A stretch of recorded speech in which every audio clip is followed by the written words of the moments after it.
Ivana rajusta sa coiffe et s'installa près de Marcel sur la plateforme à ciel ouvert.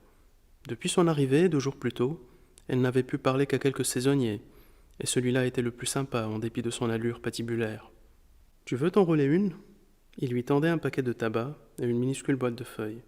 Sans un mot, Ivana se mit à confectionner une clope digne de ce nom, malgré les chaos de la route. Elle alluma sa clope et observa le paysage.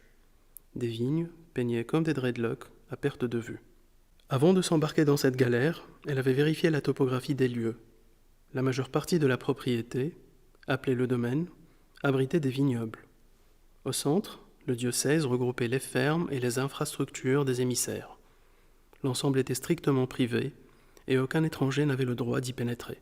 Seule exception à la règle, le moment des vendanges où les anabaptistes n'avaient pas le choix. Pour récolter à la main le raisin en temps et en heure, il leur fallait embaucher des saisonniers durant 2 semaines. Bienvenue, Ivana.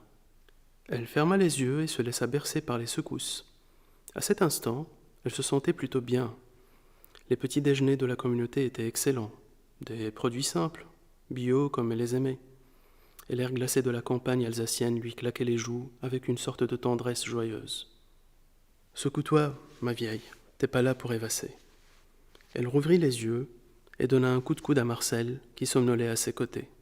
« T'as entendu parler du mort ?»« Quel mort ?» demanda Marcel, paraissant se souvenir de la clope allumée entre ses doigts. Le saisonnier avait un air d'ancien tolard. La trentaine, teint blême, dents à la peine, sa gueule tirée en longueur. Dans ce visage trop creux pour être honnête, il avait ce regard chafouin, des voyous qui rêvent de se la couler douce au soleil et qui passent la plupart de leur temps en centrale.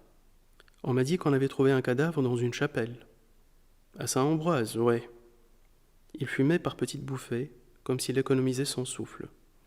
La moitié de sa figure était absorbée par le chapeau réglementaire, une sorte de Panama, en paille, qui lui allait comme un bonnet inca à Pablo Escobar. « C'est quoi l'histoire ?» relança Ivana. « Qu'est-ce que ça peut te foutre? T'es de la police ?» Elle se força à rire. « Non, sans déconner, » insista-t-elle. « Il y a une semaine, raconta enfin Marcel, la voûte d'une vieille chapelle située à côté du domaine s'est effondrée. Il y avait un gars en dessous, un type important de la communauté. Le chef? Il n'y a pas de chef ici, mais Samuel était l'évêque, celui qui dirige la messe. Il dirigeait rien d'autre? Je vais te dire un truc, ma grande.